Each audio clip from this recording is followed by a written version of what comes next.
Olá, aqui no lugar habitual de gravação dos vídeos.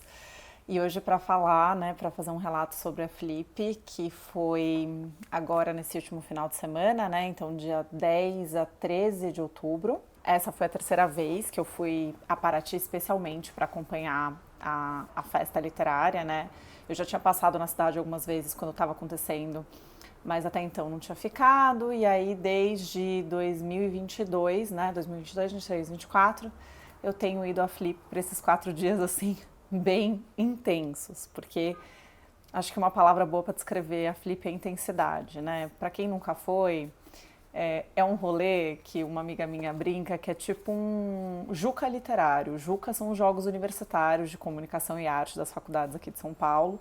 E como vocês podem imaginar, é uma bagunça, muitos perrengues e tal. A Flip tem um tantinho mais de glamour e um tantinho menos de perrengue, mas ainda assim é uma maratona, Porque a gente acorda cedo, sai da casinha onde tá, ou da pousada, escolhe uma roupa para passar o dia inteiro, porque a gente só vai voltar para essa casa de volta no fim do dia, noitão assim, ou até mesmo de madrugada. Então, normalmente eu volto toda suada, meio com fome, bastante cansada, mas muito, muito, muito feliz. Que são esses paradoxos da Flip, É uma coisa bem cansativa mesmo, mas que a gente sai preenchida e triste que acabou. Bom, mas vamos à programação, que é o que interessa mesmo nesse vídeo. E eu sempre anoto tudo num caderninho que eu carrego comigo a tiracolo, na minha bolsinha, assim, Eu levo uma coisa bem prática, uma bolsinha pequena, onde vai o caderno, uma lapiseira, o celular, a carteira, basicamente isso. Ah, e um guarda-chuva, Além disso, eu tava carregando uma sacola, uma eco bag com os livretos que eu distribuí lá, que depois eu mostro aqui pra vocês. Mas enfim, a Flip, ela é dividida entre programação principal, que é uma programação que acontece num auditório, que eles montam na praça principal ali do centro de Paraty. Eles também montam uma tenda paralela, que é uma tenda aberta, com um telão enorme, para quem não comprou ingresso poder acompanhar de graça. E eu achei que esse ano a estrutura dessa tenda estava muito melhor, com mais cadeiras, mais espaço, e também em todas as cadeiras ali o foninho, sabe, com a tradução simultânea, que é muito importante, porque tem muitos autores que são estrangeiros, que falam inglês, espanhol, francês, tinha bastante esse ano. Então, para as pessoas acompanharem ali na rua, ter essa acessibilidade. E eu vi muita gente acompanhando, então é muito legal, porque dentro do auditório estava lotado. Esse ano foi um ano que eu vi muitas mesas lotadas, diferentemente de outros anos, dos outros anos que eu fui, que às vezes estava lotada, às vezes estava mais vazia. Esse ano não, sempre muito cheia. E a tenda de fora também sempre muito cheia. Além disso, a Flip, a organização da Flip, ela monta uma livraria oficial, que é uma livraria que eles fazem em parceria com a Livraria da Travessa, então fica super bonito ali na praça, um ambiente legal, bastante cheio, porque tem bastante gente ali comprando livros e vendo, que é sempre muito bom. Mas é muito interessante passear por ali, porque eu acho que eles trazem uma ótima seleção de livros importados, que a Travessa tem uma tradição de ter, no seu catálogo, de trazer, de importar. E sempre tem coisas ali muito interessantes. Então deu para ver ali o livro da Sally Rooney exposto e de outros autores que tinham acabado de ser lançados lá fora e já estavam ali à disposição de quem quisesse comprar. Então esse é o ambiente oficial, vamos dizer assim, mas a Flip, essa festa literária, ela extravasa para todo o centro histórico de Paraty. Isso que eu acho que é o mais legal, o mais diferente de todos os eventos literários que eu já fui.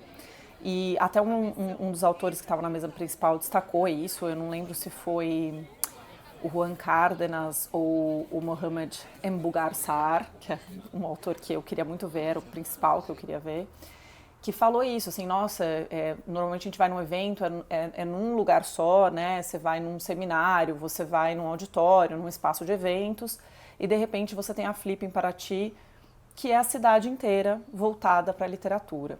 E o que quer dizer isso da cidade inteira voltada para a literatura? O centro histórico de Paraty, ele tem aquelas casinhas que são tombadas, são casinhas bem típicas daquele momento, do momento colonial. E essas casinhas, que normalmente são lojas, galerias de arte, até mesmo algum tipo de restaurante, elas alugam o espaço delas para editoras, pequenas editoras, montarem ali uma casa parceira. Esse é o nome que ficou consagrado, São as casas parceiras da Flip, que tem programações paralelas, né? E essas programações paralelas, às vezes, são mais interessantes do que a programação principal. Então, o pessoal dessas pequenas editoras capricham realmente em trazer os seus autores, mas também trazer discussões mais amplas no mercado editorial, né? Então, a gente tem visto muita coisa sobre tradução. Esse ano achei que tinha muita coisa sobre design, sobre editoração mesmo, né? De como se trabalha com livros, quais são os desafios dos editores e tal, da venda de livros. Eu achei que foi muito interessante nesse aspecto de mercado também, né? Porque livro é muito legal, muito bacana, é cultural e tal, mas também é um mercado importante que precisa se fortalecer para continuar de pé, né? Então, para explicar um pouco como é a dinâmica, o bacana é você ir revezando, né, entre a programação principal e as casas parceiras, entre essa programação paralela, né, pelo menos o que é interessante para mim, o bacana para mim. Porque você olha, é muita coisa, tem muita gente que fica perdida, porque a Flip, ela organiza a programação dela ali no site, você consegue ver todo o cronograma, o calendário, comprar os ingressos. Eu fui com a credencial de imprensa, tá até aqui, então credencial de imprensa pela newsletter, é sempre um orgulho para mim. É engraçado, eu sou jornalista há tantos anos e ser credenciada não é uma novidade para mim, na verdade é muito comum, né?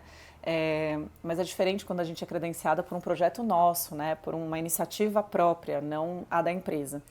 Então eu tinha acesso com essa credencial a todas as mesas principais, tinha que me organizar, porque mesmo tendo acesso é muito disputado, então você tem que chegar antes para conseguir sentar, para conseguir ter acesso a um foninho ali, caso seja um autor internacional, ou você vai sentar ali na escada, de algum jeito você vai acompanhar, mas assim, pode ser um perrengue, entendeu? Que são esses pequenos perrengues que eu tô falando, não é hiper confortável, né, pra imprensa chegar lá, nunca é, tá, gente? Assim, eu acho que tem um glamour envolvido em relação à imprensa, mas os profissionais de imprensa passam muito sufoco, né? Porque às vezes o espaço da imprensa não é hiper adequado, e às vezes é muito improvisado. Então eu tinha acesso a essas mesas principais que eram muito legais, mas eu estava sempre de olho também nessas programações das outras casas, que exige você entrar no Instagram de cada uma, olhar os posts, né? Então eu costumo fazer um calendário próprio, pessoal. Eu abro o meu calendário do Google e vou anotando as mesas, anoto com cores diferentes. Eu acho que eu mostrei para vocês na última edição dos apoiadores, tinha ali um print do meu calendário.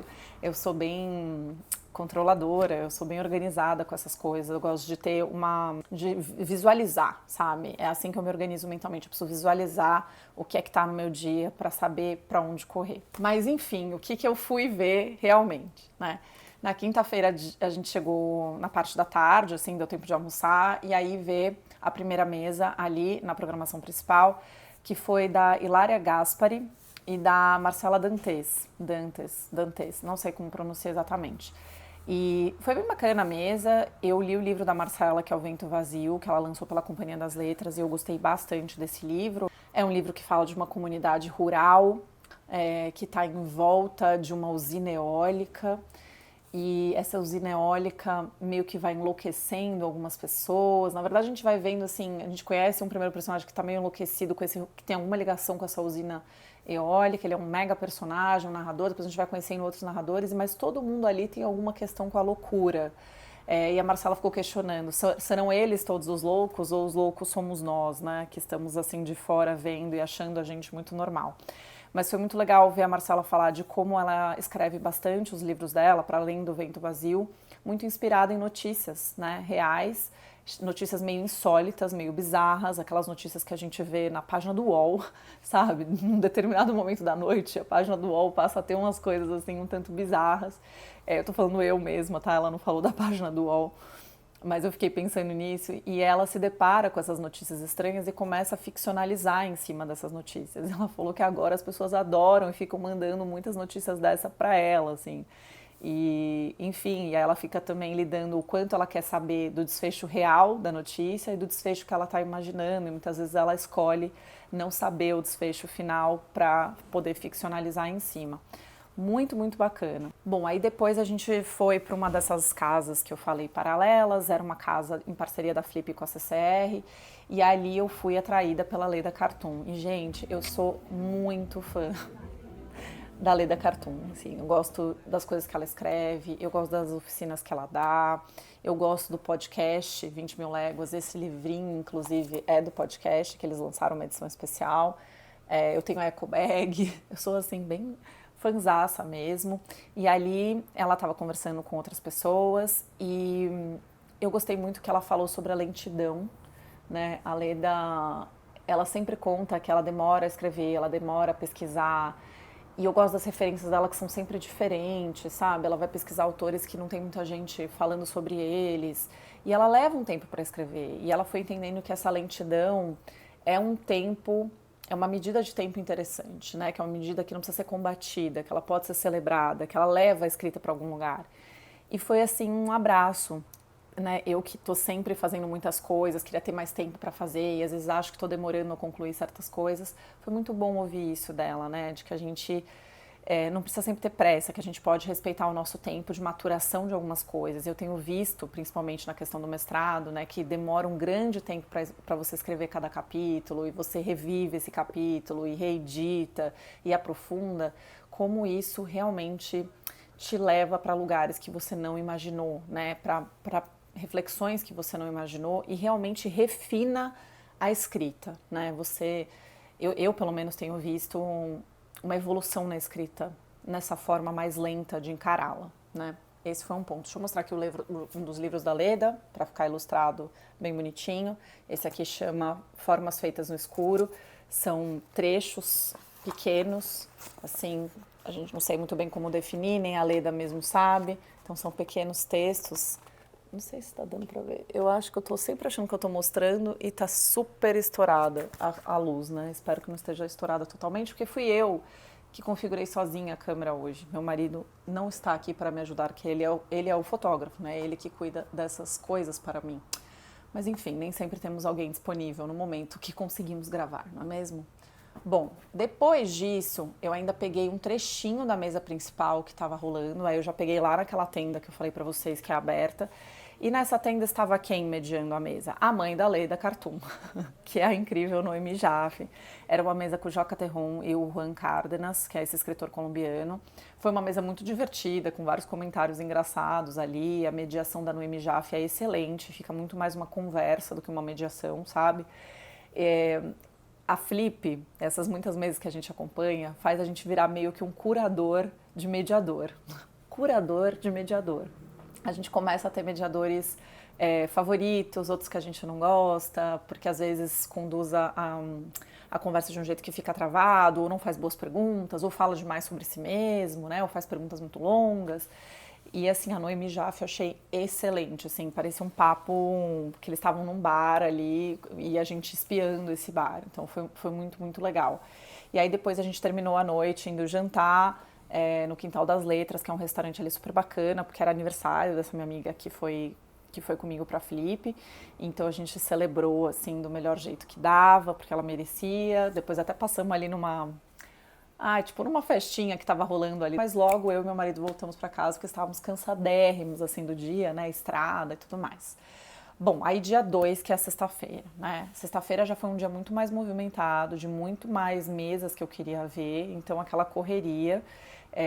Fomos almoçar tarde, porque você almoça na brecha, você faz xixi na brecha que tem também, assim, viu um banheiro ali aceitável, faça xixi, tá? Alguém tá te servindo uma água, uma comidinha, coma, porque você não sabe depois quando vai comer. Essa é um pouco o rolê do jornalista também, então tô muito habituada a isso, a gente tem um lema, né? Deu tempo de fazer xixi e comer, faça, porque pode ser que depois você não consiga mais. Eu comecei esse dia, sexta-feira, na Casa para Todos, numa mesa ali, numa conversa que tinha um título muito bacana, que era Dizer o Silêncio, né? Essa mesa era com a Ana Esquilante, deixa eu ver aqui, Ana Esquilante, o Ernesto Stock, o Felipe Charbel e o Daniel Lameira. E eu fui para ver principalmente esses dois últimos, né? O Felipe Charbel e o Daniel Lameira. Eu gosto muito do trabalho que o Daniel tem feito na Seiva. A Seiva é uma editora de livros sobre criatividade, também é uma plataforma de cursos que tem falado muito sobre o processo criativo e tem tido coisas muito interessantes.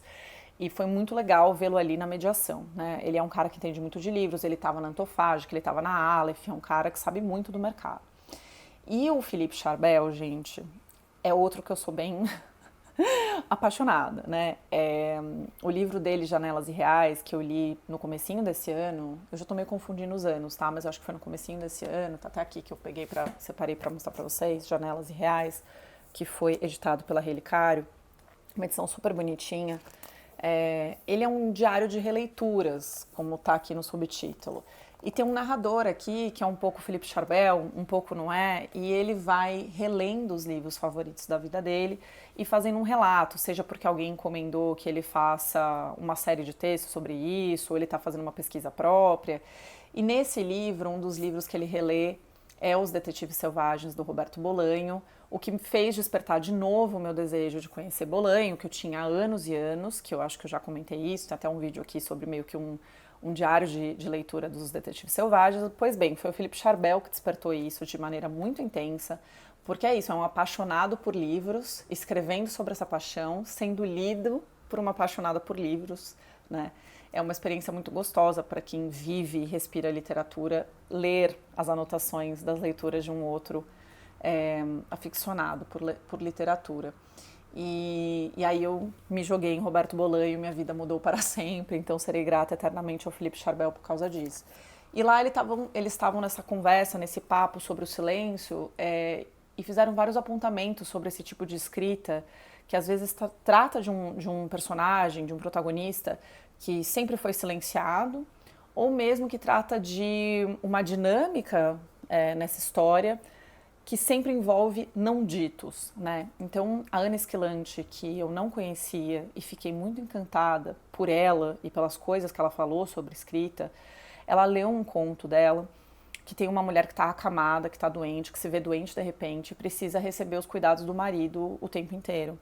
E essa personagem, ela está muito angustiada em pensar que talvez esse homem não a ame mais, né? Que ele esteja ali só para cuidar dela por obrigação. E isso perturba ela.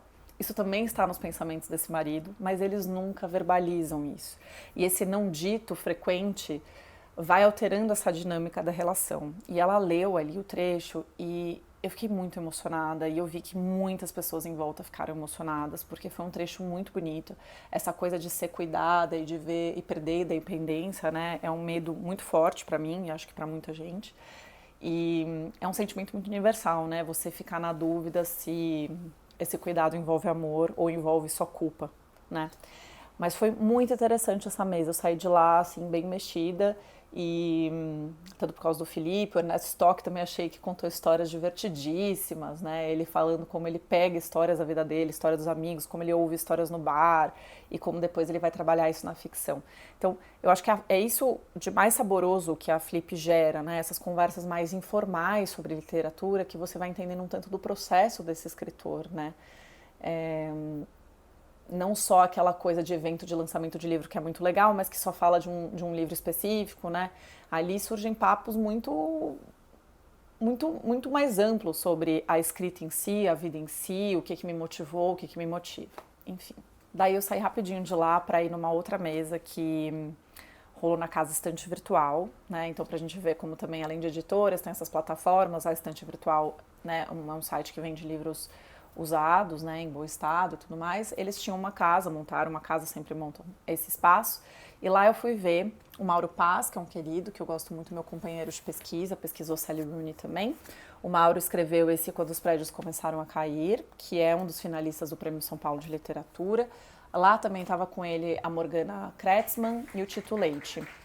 E assim, foi outra conversa que eu me emocionei muito, inesperadamente, né? Porque o tema ali era Brasil brutal, violência, mudança climática, emergência climática e tal.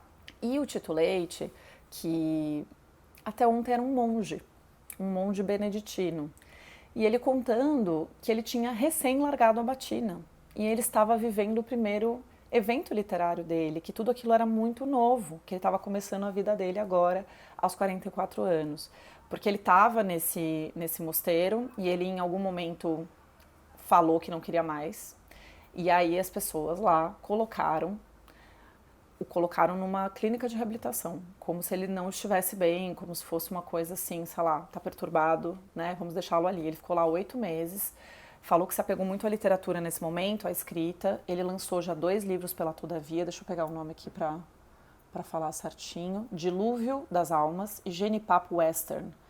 E eu fiquei, assim, muito encantada com ele, com o relato dele, e ele falou bastante sobre como ele escolhe escrever às vezes com frases curtas, como é que ele dá o ritmo ao texto, como é que ele escolhe a fala de um personagem, que tipos como chama isso, figuras de linguagem ele vai usar com esse personagem que vai torná-lo ele, né, e não o outro. Eu achei muito legal, assim, ele meio que desvendou, abriu assim o caderninho dele de segredos sobre a escrita, muito sincero, assim, dando detalhes realmente práticos sobre a escrita, que nem sempre também a gente vê as pessoas dando. Muitas conversas podem ficar, às vezes, subjetivas, né, abstratas sobre escrita, isso acontece muito sobre quase tudo que a gente fala, né, às vezes é difícil dar conta de uma paixão ou de como a gente faz algo, né, eu achei que o Tito Leite foi bem para essa questão prática e foi muito legal de assistir. E aí, assim que acabou, voltei lá para Casa para Todos para ver um papo muito legal que chamava Julgando o Livro pela Capa, os desafios do design editorial. Aqui é uma dessas mesas que eu falei que falava mais de mercado, e ali tinha Aline Vale, Júlia Monteiro, Daniel Lameira e a mediação da Kali, que eu adoro a Kali, que é uma designer, né? Então, a Aline Vale é da Todavia, a Júlia é da Fósforo, e aí eles ficaram falando sobre escolhas de capa, né? Como é que você escolhe uma capa? Como é que está o mercado brasileiro em relação a outros mercados? Por que a gente está indo tão bem em capa? Quais são as tendências, né? E como é que funciona essa tramitação da capa? Como é que eles encontram novos designers? Como é que eles conversam com os autores? Quais são as dificuldades e tudo mais? E esse rolê de que nem sempre você emplaca uma capa maravilhosa, mas quando você consegue, faz também maravilhas na venda do livro. Porque o livro é um objeto, né? Ele, além de tudo, ele é um objeto e a gente se atrai sim pela capa, né? Eu não gosto desse papo que as pessoas falam, não, eu compro qualquer livro. Eu acho que tem um papel importante você estar passando o olho por uma livraria, por uma estante e de repente algo te chama atenção, né? Eu já comprei livros que assim me atraíram primeiramente pela capa e aí eu cheguei lá e falei, opa, acho que é interessante mesmo, vou levar. Então a importância disso para realmente manter essas editoras de pé, né? Foi bem bacana esse papo, bem bacana. E aí, no fim da noite, no fim desse dia, teve uma das mesas mais legais, mais diferentes que eu vi, né? Até então eu não tinha visto nada assim na Flip. E foi a mesa da Rádio Novelo. Já era lá no auditório principal e foi uma gravação ao vivo. Não sei se eu posso falar que foi uma gravação, não sei se foi gravado, vai ser exibido dessa maneira, mas foi o podcast da Rádio Novelo ao vivo, né? Sendo encenado ao vivo pra gente. E, gente, deve ter envolvido tanto ensaio, porque foi perfeito, né? Pensa só, eu tô falando aqui com vocês, sei lá quanto tempo já errei várias vezes, já gaguejei, né, tive algum problema de dicção, já parei, já voltei, já retomei, isso aqui vai ser editado. Ali não, né? Estavam falando de uma vez só. E aquelas pessoas contando as histórias quase que não erravam nada. E aí tinha uma mistura do que elas estavam falando. Então, a primeira história foi contada pela Flora Thompson, que é maravilhosa, né, tradutora e tudo mais. E ela contou uma história sobre o histórico da vadiagem, né? Como é que a vadiagem entrou no código de leis do Brasil, como é que por muito tempo essa vadiagem foi usada como mecanismo racista mesmo, né? Ele era direcionado às populações negras e direcionado a outras populações também que foram marginalizadas. Então foi uma história hiper interessante que ia mesclando a fala dela que estava ali ao vivo com a gente, com os trechinhos de áudio que eles disparavam ali no computador ao lado. Então as meninas estavam cuidando do som, da música, estavam sempre ali no palco também. Foi muito interessante. Então o pessoal, né, a equipe da Rádio Novelo foi se revezando ali para contar umas histórias, e as histórias muito comoventes. Teve histórias sobre o calçamento de Paraty, que foi muito adequado, muito legal. Histórias sobre rua, ocupação da rua, que casava muito com o homenageado da Flip, que foi o João do Rio. Uma história muito difícil e emocionante de feminicídio, mas tudo muito bem executado. Eu saí de lá em estado de graça, muito feliz, falando, nossa, que maravilha, que legal, o pessoal aplaudiu de pé. Foi uma coisa muito efusiva, muito bacana de assistir. E para encerrar essa noite, a gente ainda curtiu uma festinha, assim, da Todavia, que foi super legal, que tinha DJ Anani Hills, e eram músicas só brasileiras. Eu fiquei lá cantando uma música da novela Pedra sobre Pedra, e fiquei pensando, Deus me livre, não ser brasileira, não ser noveleira, e não saber cantar a música da Pedra sobre Pedra, entendeu? Dessa novela maravilhosa, que depois eu vou botar o nome da música. Eu nem sei o nome da música, pra mim é a música da novela Pedra sobre Pedra, entendeu? Então foi muito legal, a gente dançou muito, suamos muito, que o lugar era quentíssimo, mas estávamos tão felizes, e aí a gente jantou sei lá que horas, chegamos em casa derrotados, assim. E aí acordamos no dia seguinte, já era sábado, sábado já prometia ser um dos dias mais, assim, eu vou usar o termo estrelares, porque eram os grandes nomes da Flip. Normalmente a Flip ela condensa assim no sábado à noite os destaques, né?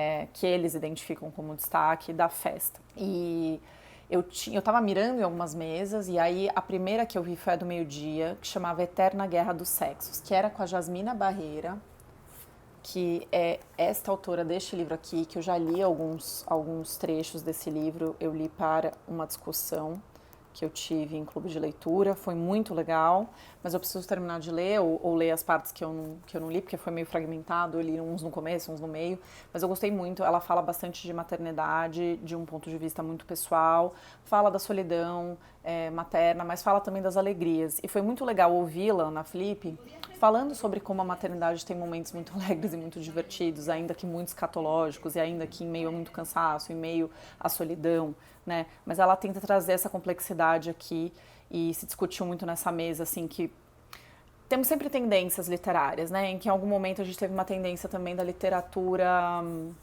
da maternidade como horror, que eu acho que era uma história que precisava ser contada, né? Que a gente por muito tempo só teve esse espaço para contar, ai, que legal ser mãe, pô, se você não tá feliz em ser mãe, tem alguma coisa errada com você, né? E depois a gente teve essa fase de, tipo, tem muitas coisas horríveis em ser mãe, é um horror às vezes, pode ser uma história assustadora, e a gente teve essa leve, e eu acho que agora a gente também tá saindo um pouco desse momento para ter histórias que contem um pouco dos dois lados, né? Porque na verdade é que há espaço para tudo, mas são ciclos. E aí, junto com ela, eu não estou aqui com o livro, porque eu só tenho um livro no e-book, depois eu mostro a capa, estava Lígia Gonçalves Diniz. Lígia Gonçalves Diniz, é isso. Ela escreveu Esse O Homem Não Existe. Gente, esse livro eu terminei faz pouco tempo, faz, sei lá, umas 2, 3 semanas, e ele é maravilhoso. Ele é um livro de não ficção, que a Lígia vai investigar a masculinidade, né, em geral, mas também o seu registro na literatura. Então ela vai ler esses autores homens que falam muito de homens, muito sobre pênis, sobre essas coisas, sobre, nossa, né, de como eles são fodões e tal. E ela vai desconstruindo isso, mas ela desconstrói com muito humor e sem aquele mecanismo de tipo, não podemos mais ler esses homens, porque eles são babacas e eles escrevem coisas que ficaram ultrapassadas. Não, ela convida a gente a ler com um olhar assim,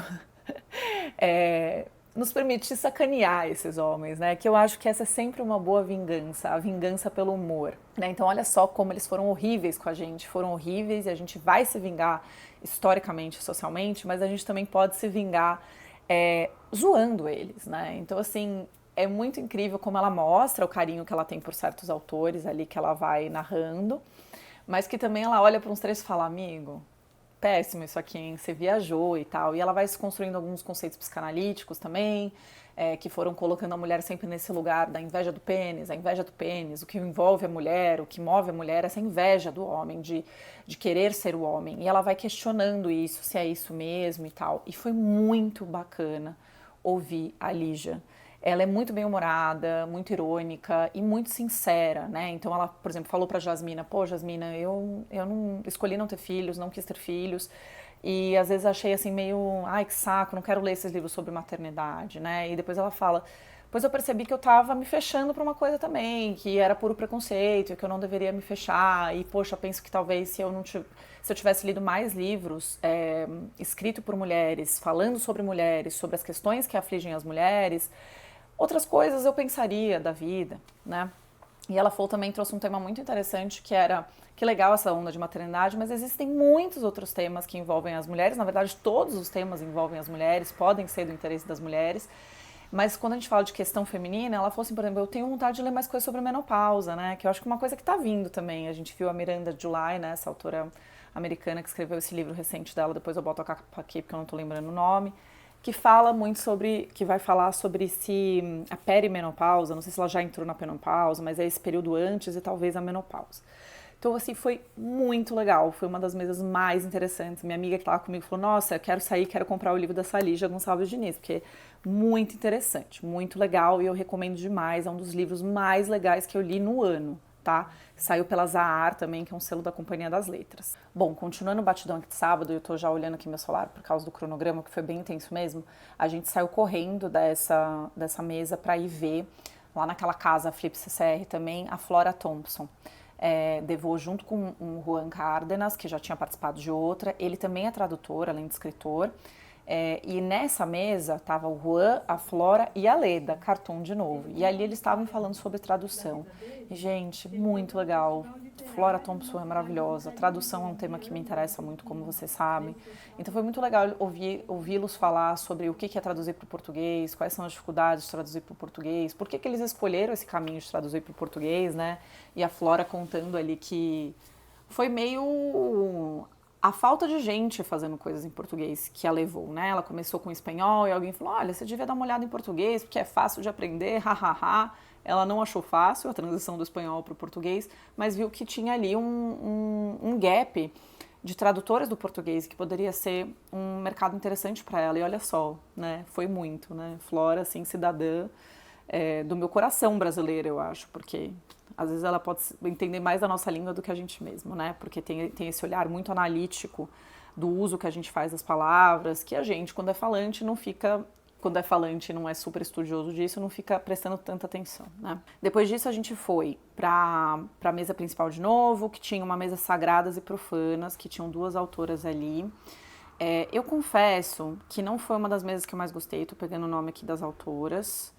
A Gabriela Cabezon Câmara, a Arelise Uribe, elas são muito interessantes, mas eu achei assim que as perguntas ali da mesa não propiciaram uma boa conversa, sabe? Elas respondiam uma coisa ou outra, falaram muito sobre o papel da mulher, como é que a mulher ocupa a cidade, falaram também de questões LGBT, tinham falas muito importantes, mas a condução em si eu achei travada, então às vezes fazia pergunta para alguém, a pessoa falava, na minha literatura não tem muito isso, putz, não faço isso.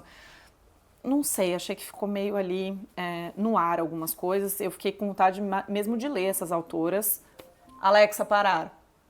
Opa, gente, desculpa. Então, é um alarme, porque eu queria muito ir ver um filme na mostra de cinema, não sei se eu vou conseguir. Mas enfim, então eu fiquei com vontade mesmo de conhecer a escrita dessas autoras para aí ter uma visão mais ampla sobre elas e sobre a obra delas, né?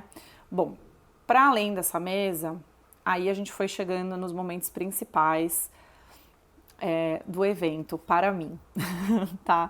Porque assim que saiu o nome do Mohamed Mbougarsar, que é o autor deste livro maravilhoso, aqui, A Mais Recôndita Memória dos Homens, publicado pela Fósforo e traduzido pelo Diogo Cardoso, esse livro aqui é simplesmente maravilhoso. Ele é irmão do livro Os Detetives Selvagens, do Roberto Bolanho, porque vai falar de uma ausência, de um autor que está ausente, vai falar de literatura pra caramba, é um livro sobre literatura, sobre escrever, mas aqui vai questionar muito o que se espera de um escritor africano, de um escritor que está exilado, o que é essa busca por literatura, o que é tentar manter suas raízes, o que não ter lugar no mundo, porque depois você sai do seu país, parece que você não tem mais para onde voltar. É um livro assim, gente, é o livro, eu acho, o melhor livro do ano que eu li, tá? Eu acho que dificilmente, eu acho que tá ele e o Pequenas Coisas Como Estas, da Claire Keegan, eles estão ali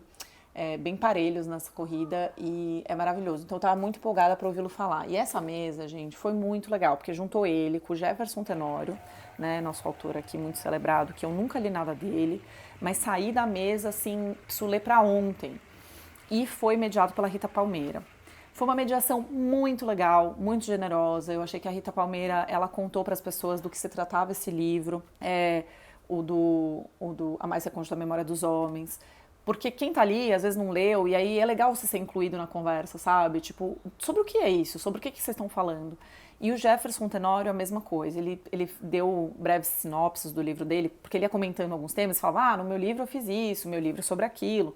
Então eu fui entendendo o que era mais ou menos a literatura dele, e eles tiveram falas muito bonitas sobre perseguição de livros. O livro do Jefferson foi censurado, né? Foi retirado de escolas, e ele falou muito sobre isso, sobre como tem pessoas que têm medo do desejo, né? Porque a gente nós sermos pessoas desejantes e que pensam, e que refletem, que querem coisas, faz com que a gente não seja domado, né? Que a gente seja doutrinado para uma coisa só. A gente fica fora do controle. E ser fora do controle é um problema para pessoas autoritárias, né?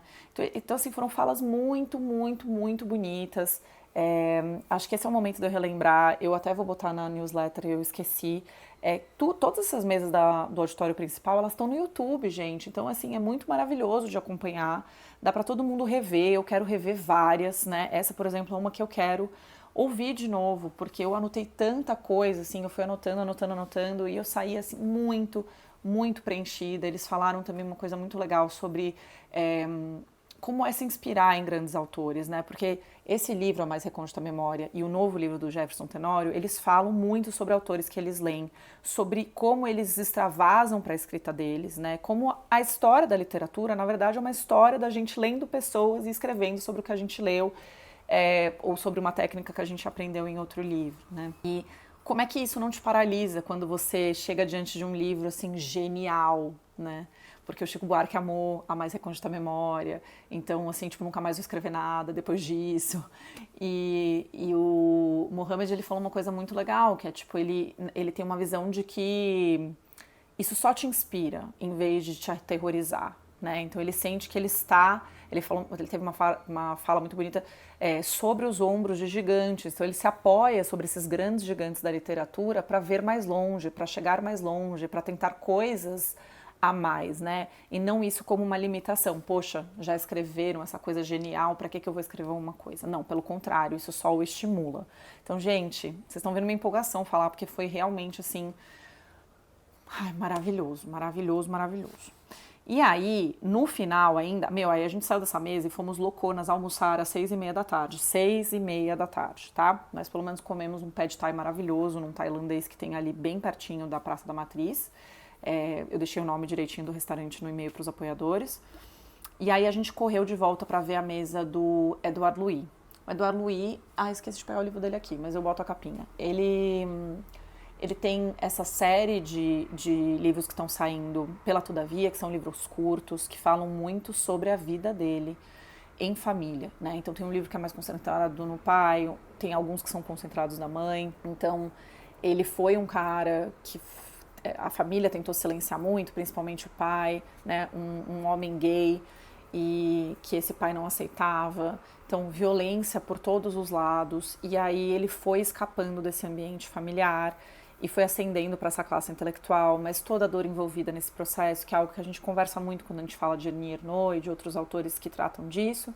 E ele trata muito bem, são livros bem fininhos, de fácil leitura, que você lê rapidinho.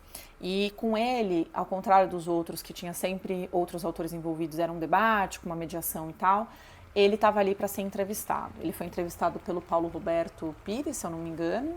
Deixa eu ver se eu não estou falando besteira. Paulo Roberto Pires mesmo. E ele falou muito sobre isso, sobre como foi escrever, sobre como foi a reação dessa família, sobre como a literatura é uma vingança, às vezes também, é o único meio que você tem de vingança, como é que ele reage quando as pessoas encontram com ele e falam que o livro dele mudou a vida dele. Ele é um autor muito jovem, mas que tem tido uma reverberação assim na França muito impactante, assim.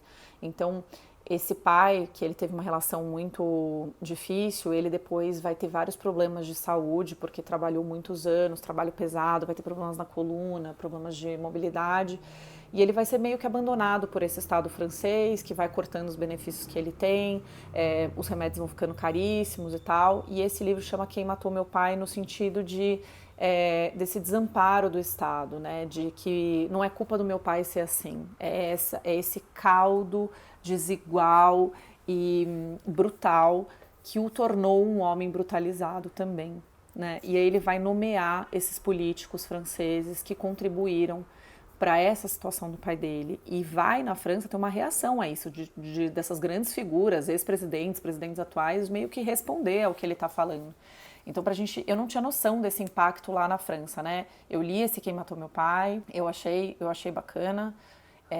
Eu não vou falar pra vocês que eu amei esse livro, eu gostei, mas eu sentia assim, eu queria mais do livro, assim, eu queria ou que ele fosse mais longo, ou que ele aprofundasse algumas questões, e ele de repente acaba. E a gente tem que lidar com isso, né? Porque foi o projeto do autor. Mas eu, assim, não é o mesmo sentimento que eu tenho quando eu li Annie Ernaux, que eu senti que apesar de curto, as coisas estão bem ali, sabe? Tá tudo ali.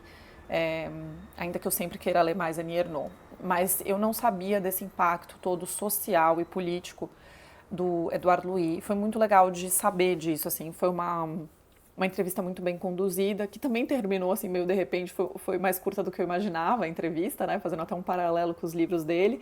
De repente, falou, boa noite, então acabou, e não teve nem pergunta do público e tal, mas eu acho que era uma questão ali de tempo da organização. Mas foi muito legal de acompanhar, tava lotadérrima, era uma das mais lotadas, o Edouard Louis era visto por Paraty circulando, eu não vi, mas as pessoas ficaram muito mexidas com ele ainda tem feito eventos aqui por São Paulo, pelo Rio de Janeiro, acho que vai fazer por outras cidades, porque ele é um autor que tem sido muito, muito lido aqui e muito celebrado. Depois, nesse fim do dia, arranjamos até uma festinha, gente. Olha só, eu que não sou muito dessas coisas de festa, balada, não costumo render muito, sou uma pessoa de eventos mais à tarde, né? Tava lá numa festinha e ficamos até tarde e tal. E aí dormimos pouquíssimo essa noite também, como quase todos os dias, vocês perceberam que eu falei quase sempre isso. E aí no último dia, que foi domingo, que é um dia mais de fim de festa mesmo, normalmente tem poucas coisas marcadas, a gente viu uma mesa muito legal, mais legal do que eu estava imaginando, que foi a invenção, chamava Invenção em Linguagem, o romance segue. E essa mesa reunia Carla Madeira, Silvana Tavano e Mariana Salomão Carrara, com a mediação da Adriana Couto, que foi uma mediação excelente também. Que mulher simpática, que boas perguntas, virou também uma conversa, sabe assim, espontânea, muito legal. E eu fui mais pela Mariana Salomão Carrara, porque eu acho que eu comentei em algum outro vídeo que eu nunca tinha lido nada dela, e aí saiu esse A Árvore Mais Sozinha do Mundo, e eu adorei esse livro. Também um dos melhores livros que eu li esse ano, que saiu pela Todavia. Eu não sei onde ele está, tá? Não sei se eu emprestei para alguém já porque eu terminei ou se, sei lá, eu escondi ele aqui em casa. Mas ele tem uma capa linda que eu vou deixar aqui. E é um livro que me marcou muito por esses narradores que são uma árvore, um carro, um espelho. E como esses narradores dão conta de contar para a gente a história dessa família que cultiva tabaco no sul do país, que está sofrendo. O cultivo de tabaco é super difícil, tem uma questão de mercado, que eles estão cada vez ganhando menos por esse tabaco e cada vez mais se intoxicando, porque o tabaco em si, basta o contato com a folha do tabaco, desculpa gente, trabalhei no Globo Rural há muitos anos, tá? Mas basta o contato com a folha do tabaco para você absorver nicotina, que já é ruim para o corpo. Mas ainda, além disso, tem todo um uso de agrotóxico muito pesado. E a Mariana Salomão Carrara contou ali como ela escreveu esse livro a partir de uma notícia que ela leu, que uma jornalista, acho que do Globo, não lembro exatamente do veículo, fez sobre o grande aumento de suicídios, a taxa de suicídio altíssima no Rio Grande do Sul entre agricultores. E ela foi atrás de saber mais, conversou bastante com essa jornalista, até pegou mais dados, foi entender mais como funcionava isso e decidiu contar essa história. Tá? É uma história delicada, uma história difícil, triste, mas é uma história assim muito bem escrita, muito envolvente. Eu fico pensando nessa família, gente. Desde que eu terminei o livro, eu tô pensando nessa família, tá? É uma família pai, mãe, 2 filhas e um menininho. É muito bonito, vale muito a pena. Então eu fui por ela. Mas ali estava a Carla Madeira, que é essa sensação. Ela abordou, por exemplo, foi perguntada sobre essa crítica que fazem ao Tudo é Rio. Tudo é Rio é um livro muito lido, muito amado, muito celebrado, mas que também tem um outro lado de pessoas que criticam esse livro por causa de uma glamorização, de uma romantização, não é glamorização, desculpa, uma romantização da violência doméstica, por causa do desfecho do livro. Eu não vou ficar dando spoilers aqui pra vocês, porque assim, se eu falar o que é exatamente, é o finalzão do livro mesmo, e nesse caso acho que estragaria a experiência para as pessoas. É um incômodo que eu tive quando li o livro também. Quando eu fui vendo para onde estava caminhando, eu pensei, tipo, precisava, né? Acho, na minha visão, tinham outras opções de desfecho dessa história.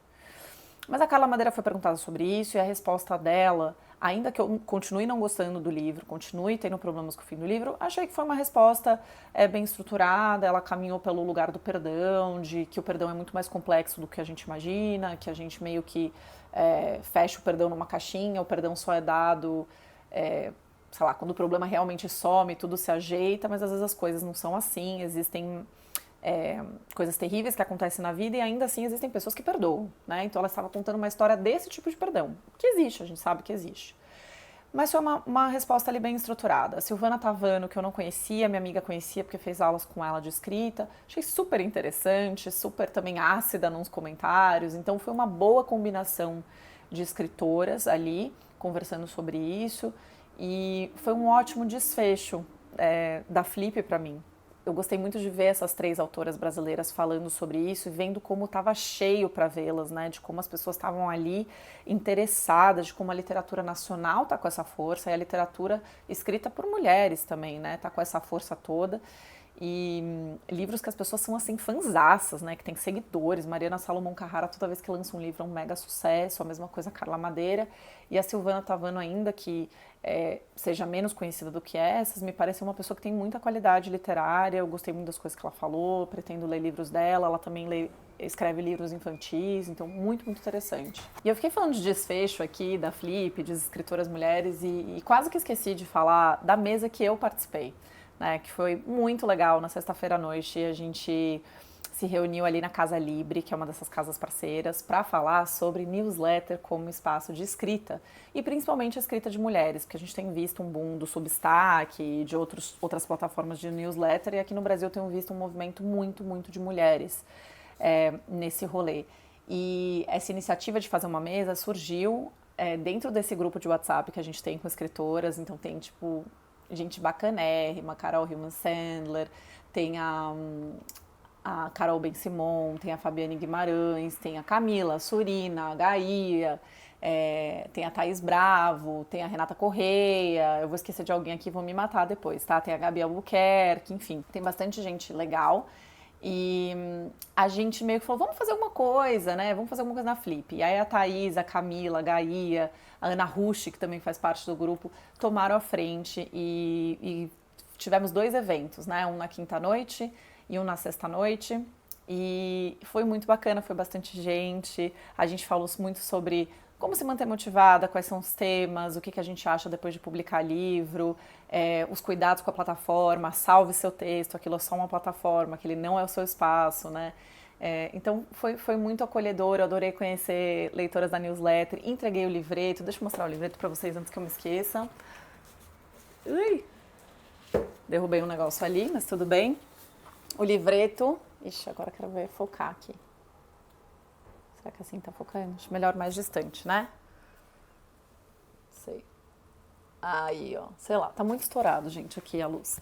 Mas o livreto, eu peguei uma seleção de textos que falam justamente sobre escrita de newsletter, os modos de escrita, como é que funciona escrever com o filho em casa, quais são minhas inspirações, né?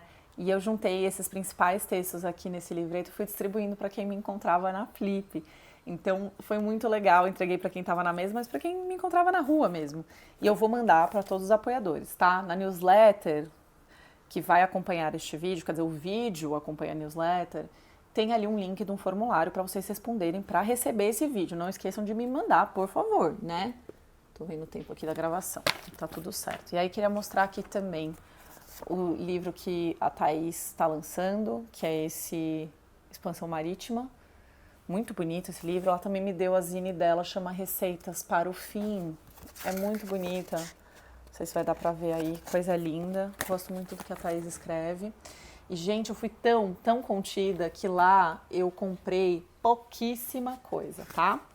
Pouquíssima coisa mesmo. Porque eu tô de olho na feira do livro da USP, que é onde eu costumo concentrar todas as minhas compras, porque é um desconto que vale muito a pena, né? Depois eu posso fazer vídeo sobre isso e a gente até gravar lá depois, para quem não conhece a feira ver como é. Mas lá eu comprei essas plaquetes, né, que são tipo livretos, me inspirei nisso, que são textos curtos dos autores, que foi lançada pela Janela Livraria e pela Mapalab. Eu achei uma coisa linda, gente, ó, da Matheus Baldi, que também é escritora de newsletter, que eu já participei de um papo com ela.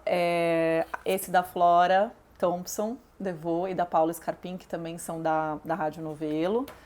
A Gaia Passarelli, minha companheira de escrita de newsletter, e esse aqui do Felipe Charbel, que eu quero muito ler, que ele falou que chama Exercício para Melhorar o Meu Diário, que ele foi acompanhar uma viagem de amigos e como essa mudança de ares também proporcionou uma melhora na escrita. Então, muito empolgada para ler esses. Que mais? Ah, eu comprei uma eco bag. Lê, você tá de pé aí? Leandro pegou aqui para mim. Eu não resisti, gente. É mais uma sacola, mais uma eco bag, é mais uma eco bag. Na hora que o Leandro viu, ele queria me matar, porque, poxa, não estou precisando. Sim, quis me matar, mas olha que linda da Seiva. Coisa mais linda, tava vendo lá na Casa para Todos, que era essa, né, essa casa cheia de pequenas editoras. E Seiva, Coragem para Criar, que eu acho que é o que mais falta, né, para quem tem vontade de fazer, vontade de escrever, vontade de fazer um monte de coisa. E ela é meio holográfica, não sei se é essa palavra, mas ela na luz brilha. Ontem eu levei no trabalho e tem as luzes eu trabalho na redação, né, então tem umas luzes meio de estúdio, assim, e fica linda, fica tipo prateadona, super boa, resistente, à prova d'água, aquelas que tentam justificar a compra, né. Enfim, mas eu acho que foi isso.